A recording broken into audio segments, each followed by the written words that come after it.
Hey everyone, welcome to today's webinar where we'll be covering construction analytics with Power BI and QuickLaunch. And specifically, we'll be looking at Granite Construction's playbook for how they're boosting their bottom line. And if you're new to Zoom, please use the Q&A panel at the bottom where we're going to save time at the end and answer any questions that come up. So I'll be tracking that throughout the webinar. Also, um, I'm going to get into the agenda for today. So today we're going to look at really just who QuickLaunch Analytics is and who Granite Construction is, and then we'll jump in to the importance and the impact of analytics and how that's been evolving in the construction sector.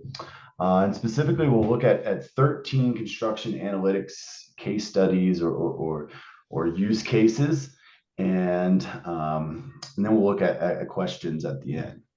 So I'm excited today to be joined by Ben Harrison and Justin Adams. Ben's the VP of Product Management here at QuickLaunch Analytics and has a wealth of construction knowledge that he's going to share with you. And then we have Justin Adams, who's the Director of Operational Finance at Granite Construction. And they've been a longtime customer of ours, and it's been great working with them. And happy to have Justin on to share his experiences with you as well. So with that, I am going to pass it over to the stars of the show and let them take it away.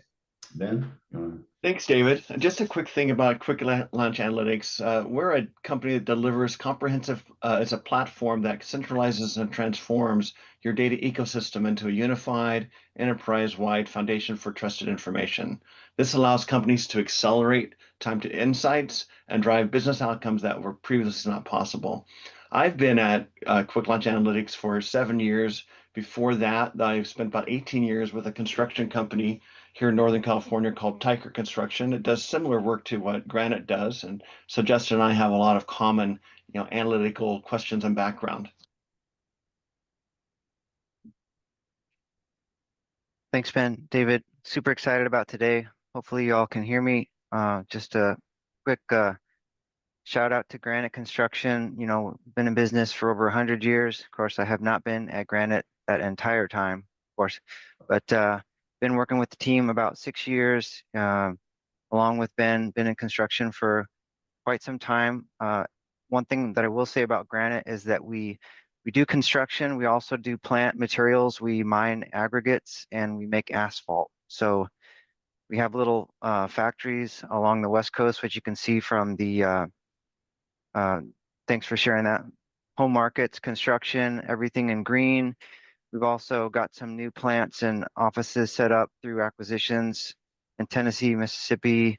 So we have quite a bit going on along the West Coast in construction and in the plant businesses. And you can see we're very busy with equipment and yellow iron as well. So super exciting. One thing I will mention too is that we are publicly traded. So that adds a whole nother layer of Sarbanes-Oxley, SOX, as we call it, auditing stress and fun. So a lot happening there that we can talk about later if anyone is interested. And really appreciate everyone's time today. And thank you, Ben.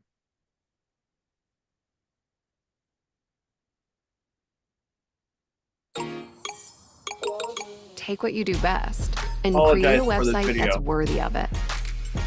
With AI website creation from Wix.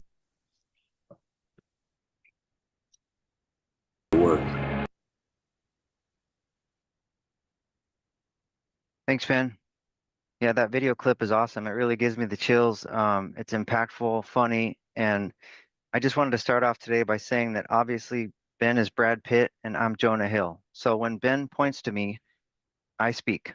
So I think the key takeaway that we have from that movie and basically is that analytics, we talk to the players in our line of work. The players are really the operations teams and folks, the project managers, the construction managers out there in the field, bringing in the revenue and managing the project. So what Ben and I want to point out today are patterns, outliers, trends to help us improve our profits. And we do that by providing the information to the the players and the dial twisters on our teams. That way they can make decisions based on good analytics. So with that, Ben's gonna walk us through our intro. So the reason that movie clip is important to Justin and I is that changed baseball. What Billy Beane did with the Oakland A's that year changed how every team in baseball operates. Every team now uses statistics to analyze things like on-base percentage, and so you cannot be in the baseball business and still compete if you're not doing the type of things that Billy Beane started there. We think the same is true in construction. More and more companies are becoming analytic driven. Justin's got a whole lot of really good numbers that we're going to look at, but you need to be able to look and analyze this data as well, because the game's changed, and hopefully this will be helpful to you in thinking about that. We are going to do 13 specific analytics case studies. We're going to look at what we analyze, how we analyze it, what it means, and some of the tricks and tricks to make that happen. Thanks, Ben. It just reminded me of a quick story with patterns, trends, and outliers. Recently, a few of our project managers invited me to go mountain biking with them here locally in California. And I had one project manager in front of me, one behind me on the mountain bikes, and we were going up the hill. And at some point, I think I was up to about 185 beats per minute. I think my smartwatch even dialed the paramedics. So it was a pretty wild time. And I thought of this story when Ben was talking about, patterns, trends, outliers. QuickLaunch has helped us with a ton of dashboards, and it puts all of our information onto a billboard, if you will. And so I wish I had a smartwatch for every time we had an underbilling or something go well or poorly on a project, so that we're alerted. If we're just using a whip spreadsheet, different things like that, it's hard to identify patterns and trends. But with something like a smartwatch or a dashboard, we would immediately see when there's an issue. So it's just a good example as we kind of jump into allocations, which is our first topic. If I had a smartwatch for allocations, and Ben's going to talk about that here in a minute, some different things that we could do better with that. But the first topic today, or metric that we wanted to share with you, is allocations. A lot of companies and construction contractors, we have allocations that we, could be based on hours. It could be based on revenue. It could be based on cost. And so from the operational side of the construction business, some typical examples are supervision, equipment, small tools, and training. And we will run through a quick example here today in a minute on supervision.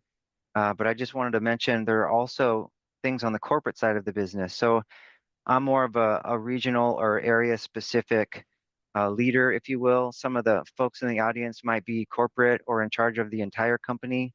So some corporate examples for allocations are software charges, also insurance. A lot of companies will have a very large insurance rebate based on, if things went well, workers' comp, general liability, $10, $20, $30 per hour, depending on how their program works, that would be coming back to the projects through the payroll system.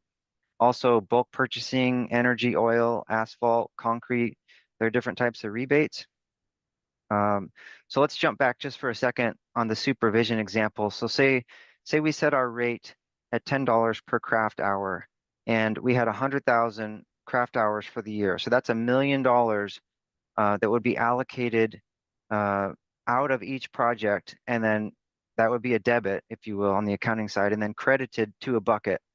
And so there's credits in the bucket for $1 million, and then we expense or debit against that bucket, and we try and zero it out, net zero at year end. So we would be charging laptops, phones, labor, all these different things to try and to hit that net zero at year end, so we don't impact the revenue recognition.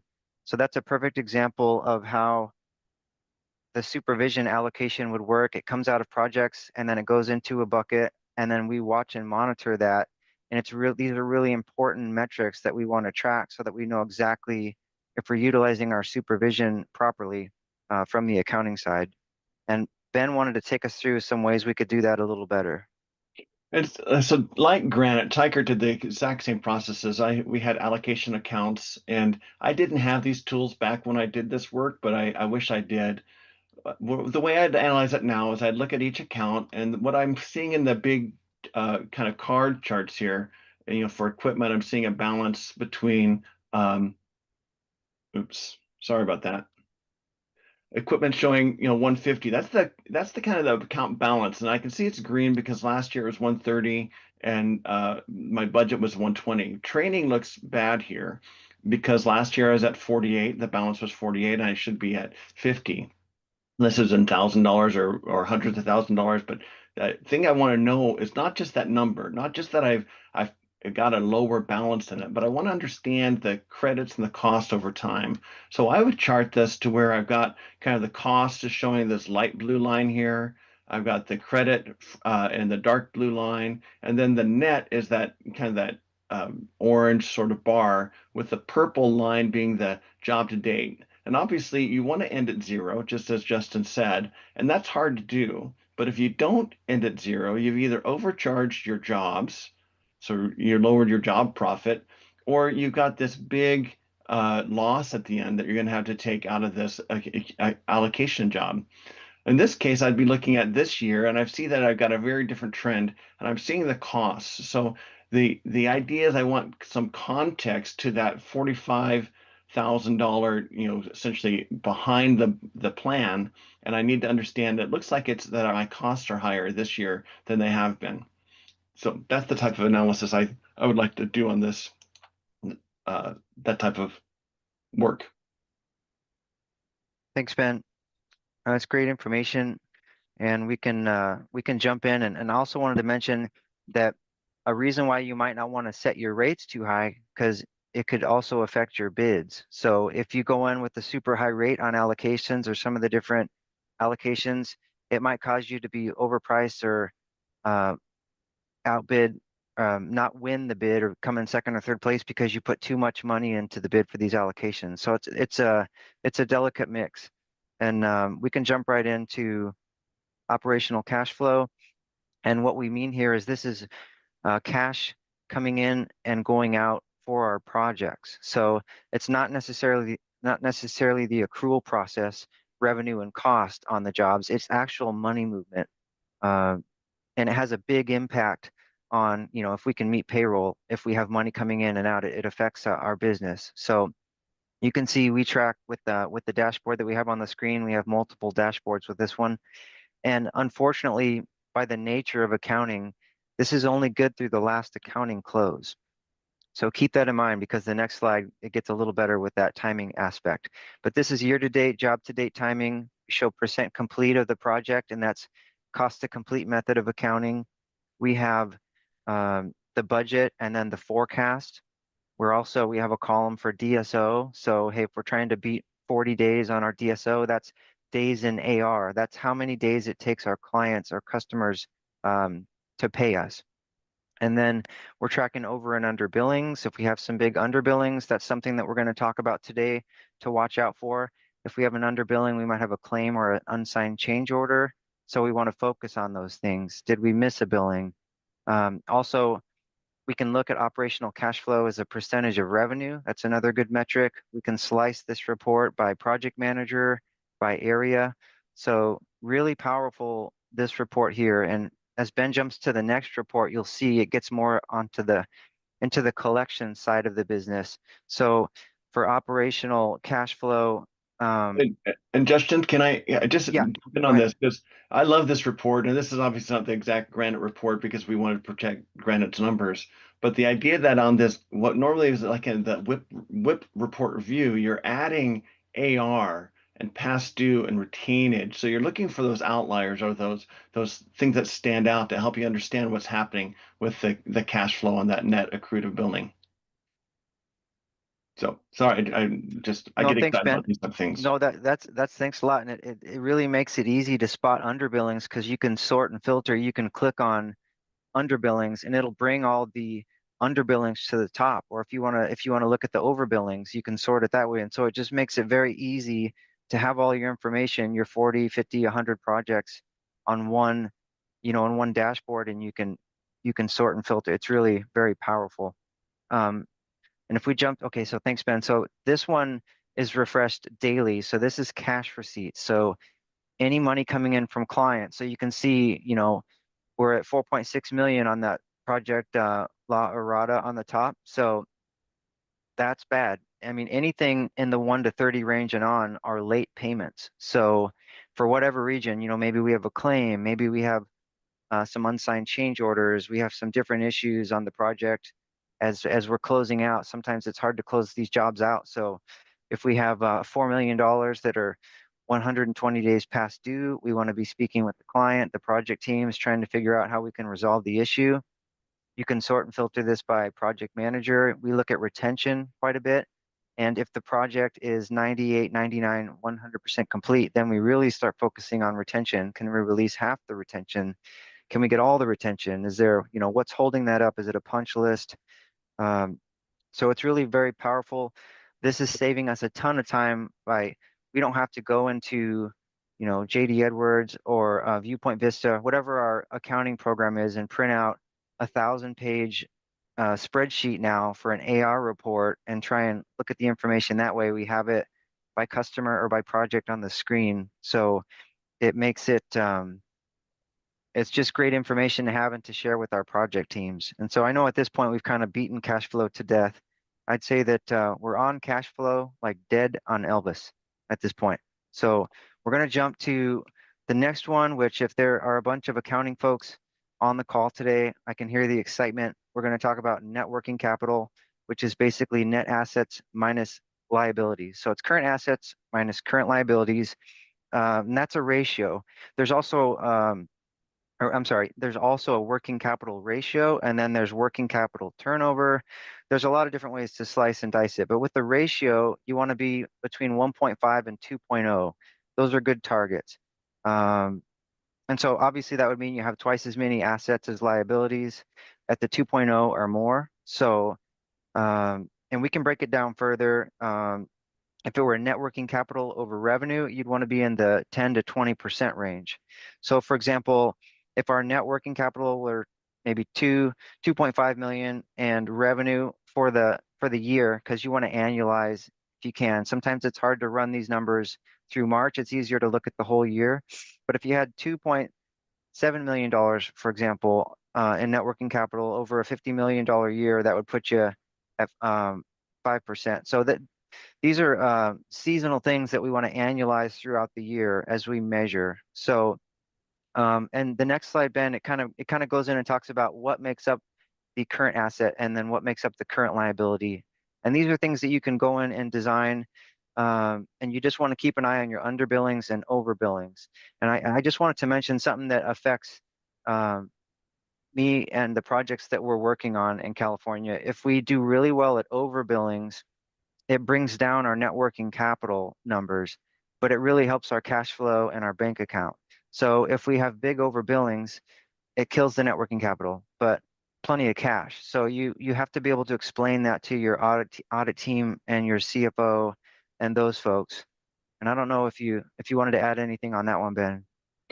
No, I think it makes sense. So the point about that is there's a lot of moving parts to that, which brings us to this next chart. This is the ratio that you mentioned, Justin, and it's showing a sample data set where the KPI value is 2.5. You can see that over here on this side of the screen. And that's nice to know. And it's green because it's healthy. But what I want to know about that is that issue of the seasonality you mentioned, Justin, that what has that been every month for the last year, and actually then every month for the prior year, because it may be every year in May or June it spikes up. So this is the kind of the looking at the trends over time, which is important. But beyond the ratio, if there's something wrong, if something's different, if it's getting worse, then it's going to be either in the assets or the liabilities. So the idea that I can actually look at the ratio up here, and I can see the assets and the liabilities at the same time, that's important as you're trying to do this analysis and get better and better at measuring those elements. Thanks, Ben. And a quick shout out, through CFMA, we also have some AGC information. Ben's been a huge mentor to me over the years, big on data. We try to share and run through KPIs, benchmarkers, because as a regional leader, I'm often comparing our region to other regions. And, with some of the small to medium-sized companies, maybe if you're looking at the whole company, you're comparing your company to another company. With the CFMA example for KPIs, key performance indicators, and CFMA is Construction Financial Management Association. So what we can do is we can go through and look at the key performance indicators like liquidity ratios, profitability, leverage, efficiency, and then with down at the bottom, you see productivity ratios, revenue per full-time equivalent employee, gross profit, what's a good revenue per year, or what's a good backlog to go into next year with if we have to meet a certain revenue number. So these are things that you want to look at, compare your company with other companies across the country, or if you're a heavy highway contractor, you could compare your numbers to the heavy highway contractors and kind of have a benchmark or a way to know, hey, how are we doing on revenue? How are we doing on gross profit? Is our SG&A too high? So these are things that we want to look at. Do we have enough days of cash to make it through the month? And that sort of thing. So these are good trends to identify. And Ben's going to jump to some pretty cool safety data on the next step. Thanks. So this is just another area of KPIs that we think that are important for you to be tracking. The company I work for, Tyker, we paid a lot of attention to lost time and OSHA recordable rates. Those are nice because as those other indices, these are numbers that you can compare against others in the across the country, right? Because essentially they're defined as what it really is meant to be is approximating 100 employees working for a year. So you're looking at injury rates and comparing yourself to others. So that's you should be tracking lost time and OSHA recordables.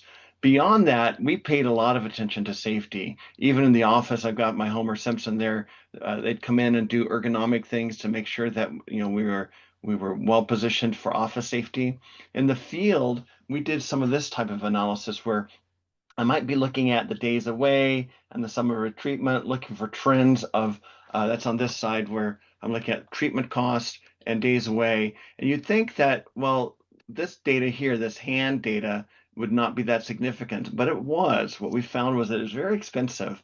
And so this is sample data, it's not real numbers, but the result was that we looked at this type of data and plotted it on a kind of a body map. And we found that we were getting a lot of hand injuries. So this drove us to create a glove policy.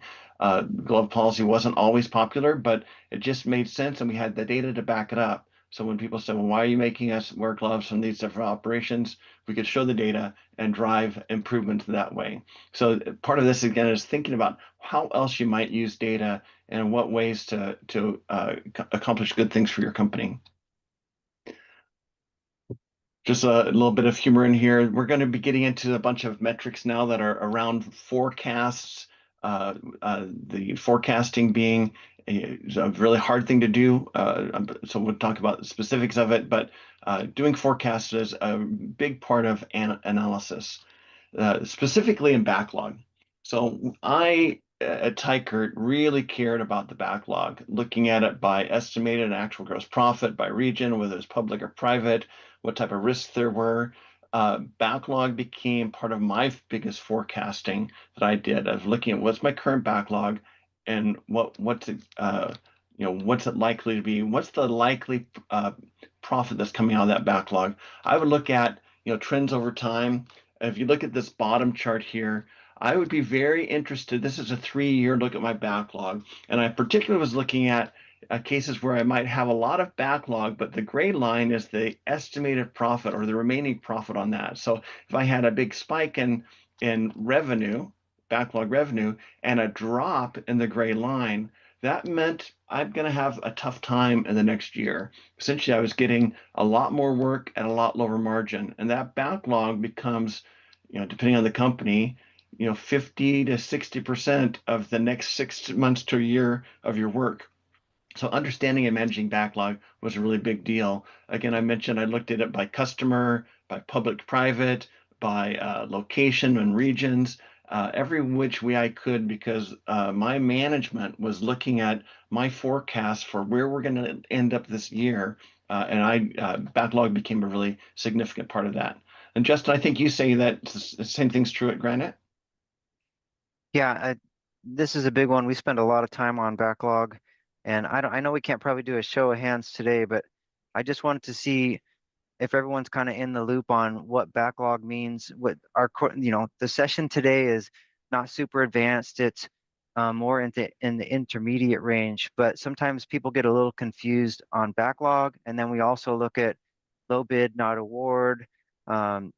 As stuff gets awarded, or if we have committed and awarded projects, we're looking at, maybe we don't have a signed contract yet, but we have a notice to proceed, notice of intent to award, or we're pretty sure we're going to get some negotiated work. And so there are different categories and ranges of backlog coming up. But traditionally, it would mean that any unfinished work on the WIP that we have a contract for would be our backlog. So I just want to make sure that everyone's kind of aware of what that stands for and how we track those things. And I really appreciate it, Ben. The backlog is super important, especially as we get near year end. We want to make sure that next year is going to go well. So we need 100 million, 200 million, whatever it is to meet our revenue budget. Yep. Thanks, Justin. Another topic that we need to bring up, because it was a topic about analytics and we can't talk about it without talking about AI. And Justin, I don't have a specific AI example to highlight today, but we do need to emphasize the importance of questions being asked. Essentially, I'm saying you need to know what you're looking for. In this case, as a whimsical example, we might ask the question, how many puppies are there? Here's my thoughts about AI. AI is good at finding answers to questions, but it's not good at finding the questions. So as you think about AI and moving forward on that, I think the real focus you're going to want to do is say, what are the questions we need to be able to ask? And then AI can help sort through the myriad of data to figure out what that answer might be. And Justin, you guys are using some AI at Granite now, is that right? Yeah, that's correct. And that's a good point, Ben. We've been doing a lot with Copilot, and that has multiple functions on, asking questions, improve my wording. There's a ton of things going on in the last 6 months that we've been working with ChatGPT and Copilot on. But to take it a couple steps further, we're getting into predictive analytics. We actually just won an AGC award in the last few months for a paving app or bot, if you will, that we put together where you can go in and it trains itself. You can ask it questions. It's almost like having a virtual playbook or app where, just with the machine learning and all those things, there's so much that, construction it's kind of like farming a little bit. Sometimes we're a little bit behind the curve with technology. So we've come a long way with AI. Happy to talk with anyone more about that, but some pretty cool stuff. So excited about that. Thanks, Justin. Our next example is a left on the table analysis. Again, I did this extensively at Tykert. It looks at the low bid, and what it really is targeting is how do I maximize my profit at bid day. So the analysis looks like something like this. Essentially, you need a pretty big data set, and there's two examples. One is we lost. So maybe our bid was $100. The winning bid was 95. My original markup was 10%. That's the rules we said. Put 10%. And what I can do is, if I analyze this, is that if I'd put 5% on it, I would have got that bid. Likewise, or alternatively, if we won the bid, our bid was 100, but the next bid above us was 105. So we were the winning bid at 100, but the next bid was 105. We had 10% on it, but I could have put 15 on that and still got the same work. So if I was trying to analyze this and say, how do I maximize profit? I can actually get that data set and plot it in this way. The significance here is that this blue line that you see is it's the revenue out of the bids I've got, and the blue columns are the profit dollars. So you want to maximize the blue columns. What we've got here in the center is this delta markup is my zero. That's what we've been bidding. And we had bid rules that said you're going to put this much markup on each job. What we'd say then is if I lowered my markup each time I go over towards the left, what would I've gotten profit-wise, revenue and profit-wise if I lowered my market, or what if I raised my markup? You can see that the blue line shows I can eventually raise my markup to where I don't get any more work. Essentially, I bid myself out of the work. Or I can lower my markup to where I get a lot of revenue, but I don't make any money on it, right? So there's a sweet spot here. And in this case, you'd have to decide, is the sweet spot back here at 33 million on $530 million worth of work, or is the sweet spot bought at 34 on 33? And that would all depend on down looking at available crews, what's the risk, do I want to pursue it? When we were doing this work, though, we knew often exactly who we're bidding to. So up at the front, I've got bidder A, B, and C. I might have said, well, if I was looking at bidder B, I have a very different curve, right? So I might want to, against one bidder in one market or one region, I might have a strategy to lower my markup to maximize it at this 11.1 million. Likewise, I might have gone through and said, if it can a different bidder, maybe I raise my markup and I get this 13.6 million. So again, this is all about how do I maximize my profit at bid day, and you can do this type of analysis if you've prepared the data set. The bottom part of this chart is just showing you the actual margin that I get on the work that I did win. So at this 13.6 million, I'd be getting 11.1% estimated profit on the work we won. Another Dilbert cartoon, in this case it's looking at forecasting. My project managers that I worked with always were forecasting. We wanted to forecast every week. So the question is, how accurate was that? Dilbert here says that made up numbers are as useful as real ones. And how many studies showed that? 87, obviously he made that up. So that tickles my fancy. But forecasting is really big in this next topic. This next KPI, job profit gain. So I was always looking again at that backlog quantity. If I was looking at the forecast, how confident am I in doing that work? And it depends on the project manager. But really, forecasting is a personality trait, and understanding that personality trait was important to me in understanding the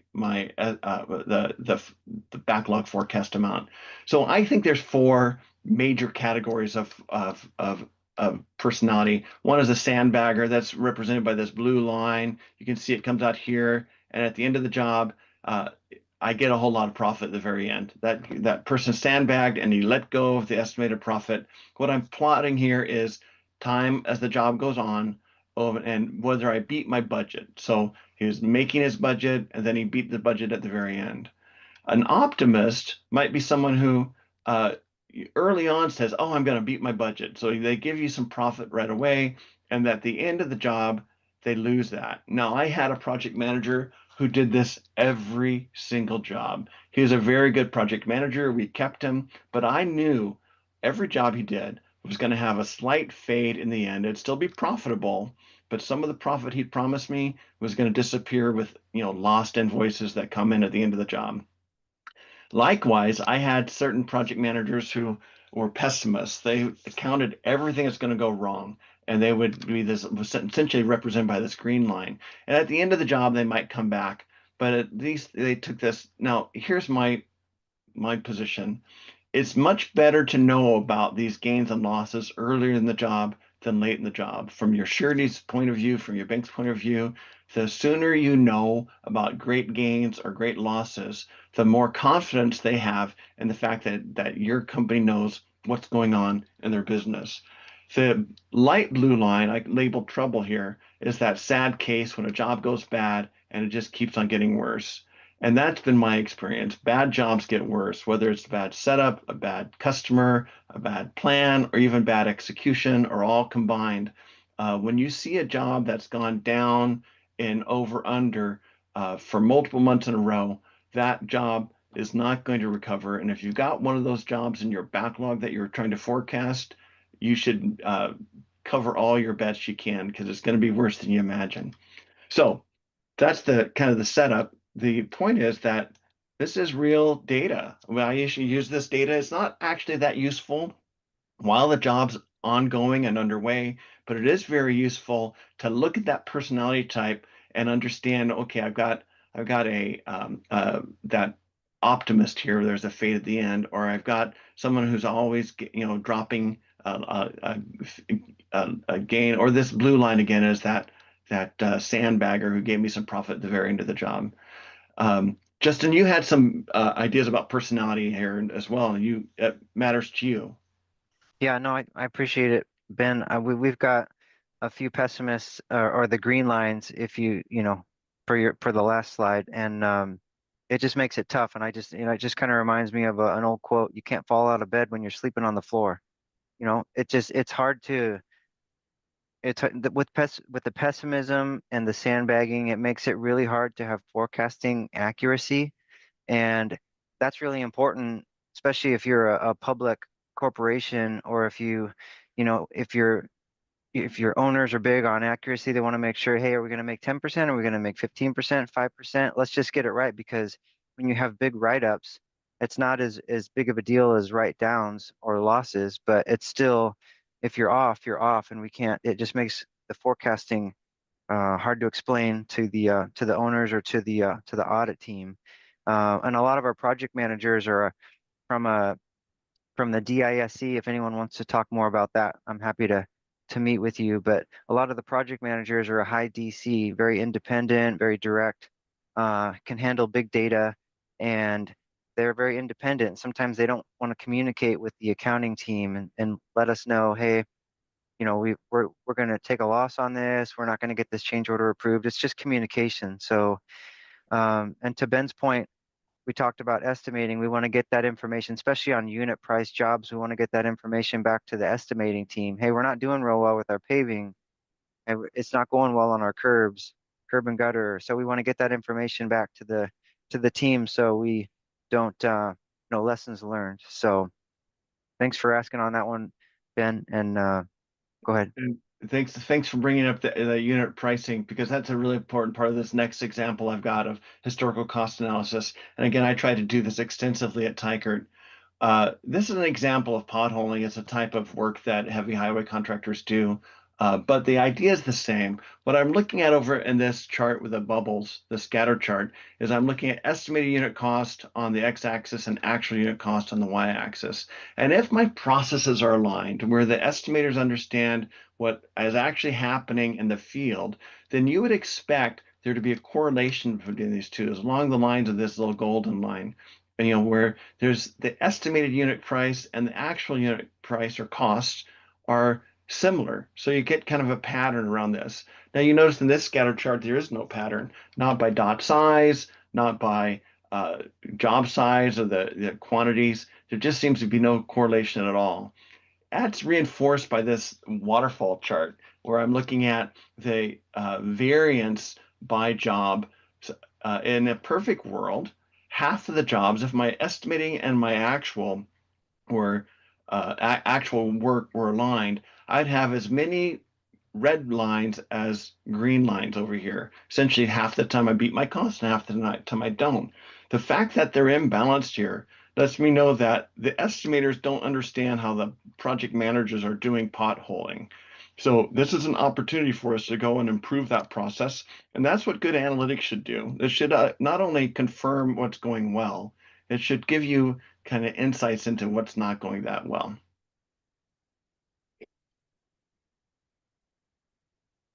Thanks, Ben. This is we could probably talk for quite a while on this slide and maybe the next one. A lot of the, as a controller, we are living in the WIP, which is the work in process, or, running through the percent complete by job. Some folks have a WIP that's 20 lines long, others 300. So we live in the WIP, and most contractors, most companies have a WIP spreadsheet. QuickLaunch has helped us to get our WIP into a dashboard, which is really helpful, because then we can go in and look at each job, look at each area. It makes it a lot easier to travel across the columns and see, what do we want to include or exclude, and we can sort and filter. We look at month to date, year to date, job to date. We can look at job cost detail, which would be labor, materials, equipment, subcontracts, other.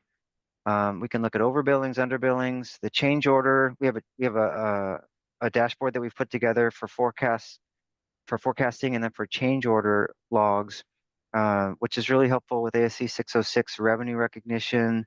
We look at revenue, cost, and margin. We look at different change order statuses, timing. We look at hours, craft hours, budgeted, forecasted, and actual. So these are all things that we can track in a dashboard using our accounting software.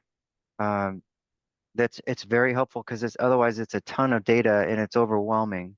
So it helps us identify the trends and the patterns. And we share that information with our construction managers, especially like in operations meetings. For example, on a project, we just spent $3 million on asphalt. Wow, what happened? Why is the cost up? Why is the revenue up on this job? Well, we just bought asphalt. And actually, we bought it from ourselves because we made the asphalt, but nobody would have known why did we just have a huge cost and revenue spike on that project? Well, I can tell you because we saw it in the dashboard. So these are things that make it really useful for our leaders to be able to explain to audit teams and their bosses and whatnot what's happening, what's going on. If we jump to the next slide, we kind of get into gross profit and income, and we'll see if we're doing well on a project, we'll have the top 10 gains or, good things happening on projects. And then unfortunately, we'll see the losses or the fades. And these are forecast changes. So if we said we're going to make $1 million on a project and now it's 1.5 million, well, that's a $500,000 gain. And how it impacts the profit overall depends on the percent complete of the job. So same thing on the loss side. If we have a big loss, if it's only 50% complete, we're only going to see a 50% impact on that total loss to the project. So, and Ben and QuickLaunch have thrown together some really good graphics for gross profit. Over time, you can see it by month. You can also see gross profit actual percentage. The percentage is actually probably more powerful if we're comparing a large to a small company. The percentage would be a better metric to look at than dollars.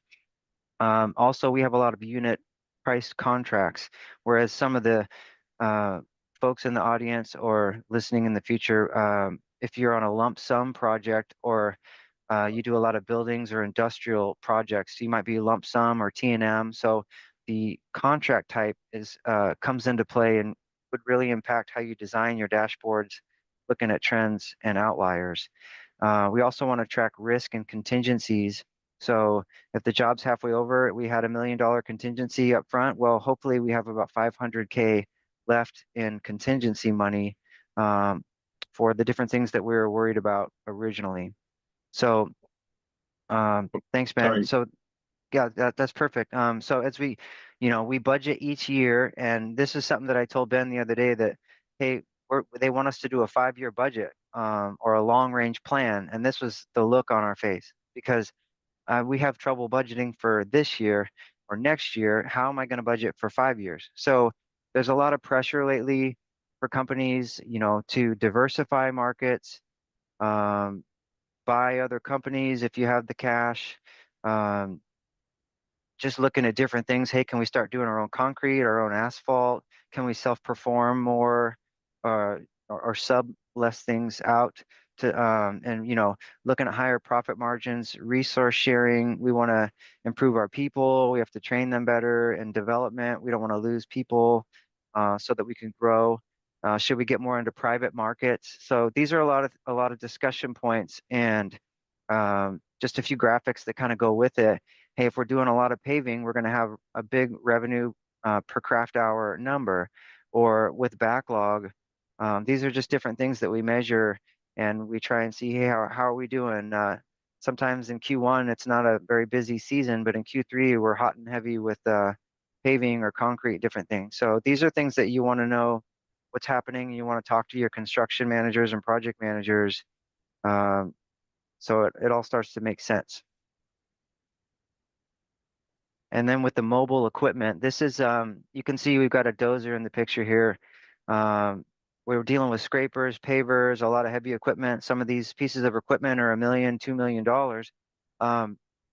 Should we buy the equipment? So CapEx considerations. If we don't use it very often, if the usage is poor, Should we rent the equipment? And so we're tracking, we put together unit rates, and it's a little bit complicated on the revenue side.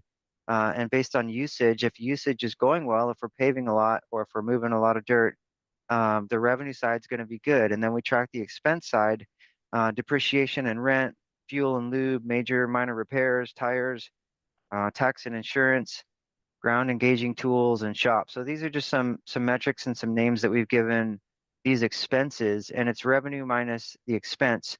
It's almost like a contra account with depreciation, where we're shooting for a variance of 5 or 10%, some positive number. We just want to be above zero, because if we're negative, we're not using the equipment enough, or it's costing too much to repair, and that's not good. And those affect the project because we allocate back to the projects. So if we have a 5-week month, it's going to be a better month on the revenue side than a 4-week month. So these are things, and Ben put together some really great graphics. You can see pavers, backhoes, trucks, cranes, dozers, the revenue and the cost, the profit percentage. These are things that we look at every week in real time to see how our equipment's doing, and should we buy more equipment, should we rent?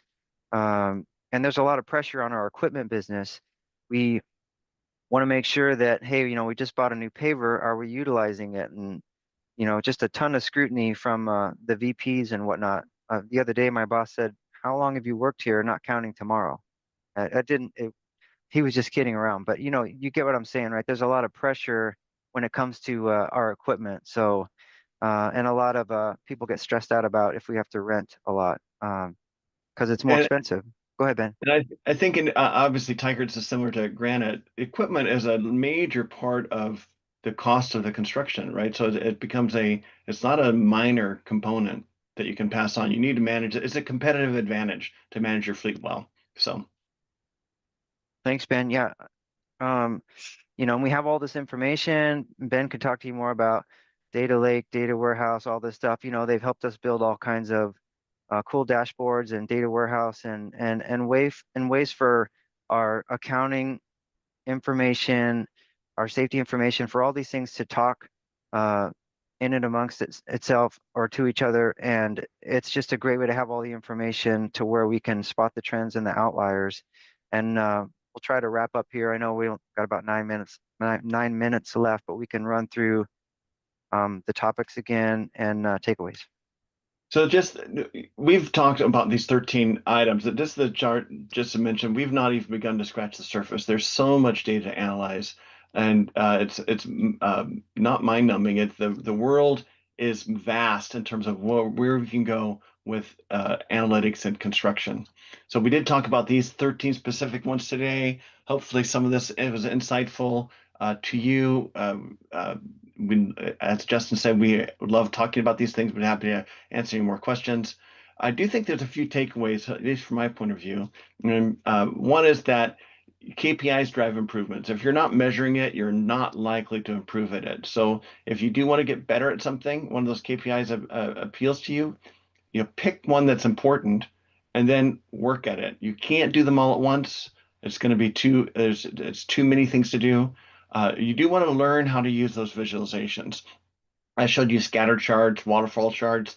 There's a lot more to understanding your data than just a pie chart or line chart. So start learning how to get that information and use it well. And the other thing mattered to me is an automated data pipeline. You cannot analyze this data if you have to manually manipulate it. There's just not enough time in the month to do that. So you need to have that data flow so it's ready to be analyzed without a lot of manual touch.